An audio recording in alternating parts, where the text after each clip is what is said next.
Howdy fellas, Frankie Day, back again on YouTube. This evening YouTube I have update build report number 4 of Aaron Newlands Community Matchbox Group build, featuring my Matchbox 1/72 scale Heyford bomber. Okay guys, I've been at this pretty much all day. I got about 9 hours logged into this model already. And she's about, I'll say about 9% done. The other 10% is the remainder of the parts and finishing details, and she's good to go.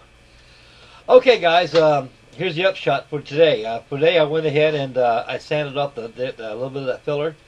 I added on the wings panels, upper and lower part of the wings. After they were sanded down real well using wet dry sandpaper, sanded wet.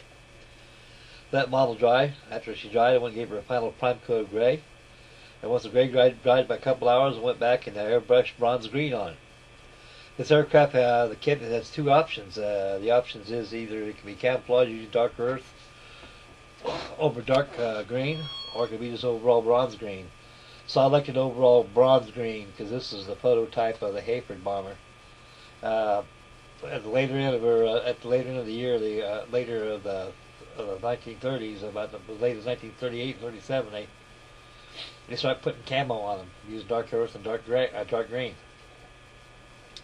Okay guys, as we walk around you can take a look at the splendid Heyford, the evolution of that from the, she's the successor of the 0400 bomber, which was used back in World War I. You look at it very closely, it strikingly resembles the 0400 bomber.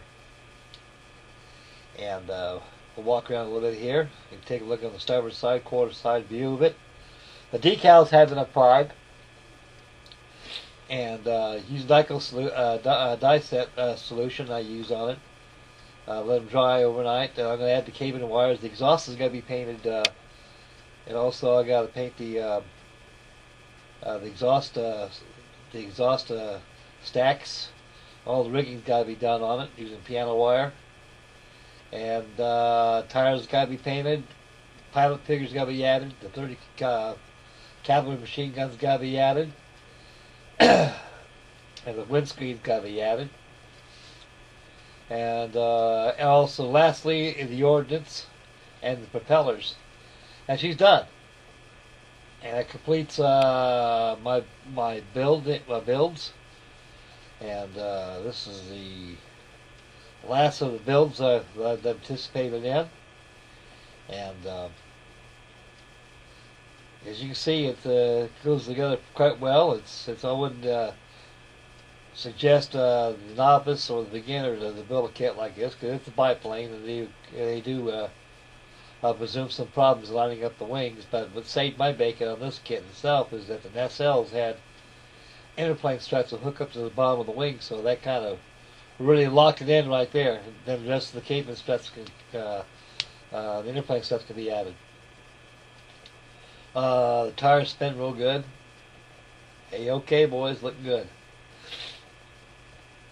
And we back off a little bit and put her back on her legs where she belongs at.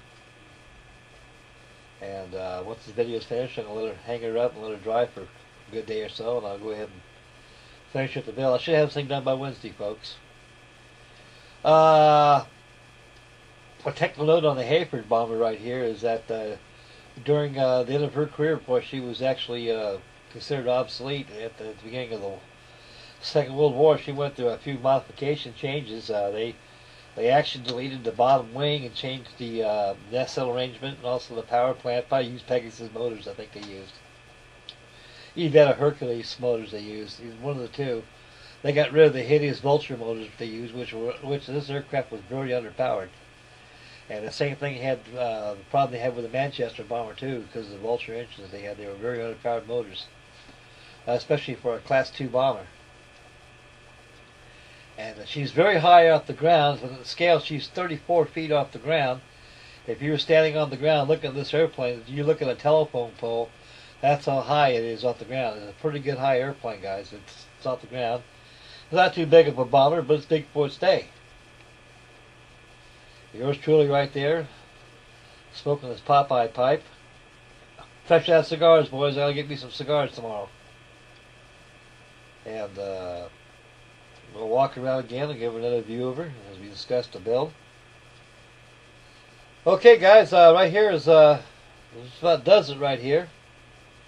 And the decals actually were saved. I applied some varnish on it, which is crystal clear that I use. Krylon crystal clear. That I applied about 3 coats of that over the decal sheet and let it dry. And I saved the decals. So if you guys got any decals you want to save, guys, you have no replacements for it. That's a good tip.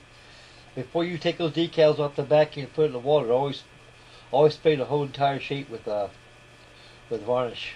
That'll keep the decals together in its entirety. It won't disintegrate on you once they come off the backing sheet. Okay, the pilots will be added to this kit too. They'll be painted up. The kit gives you 3 pilots. They give you the front gunner and the bombardier, and also they give you the aerial gunner, which fits that behind the wing. It's a very beautiful looking airplane for its day.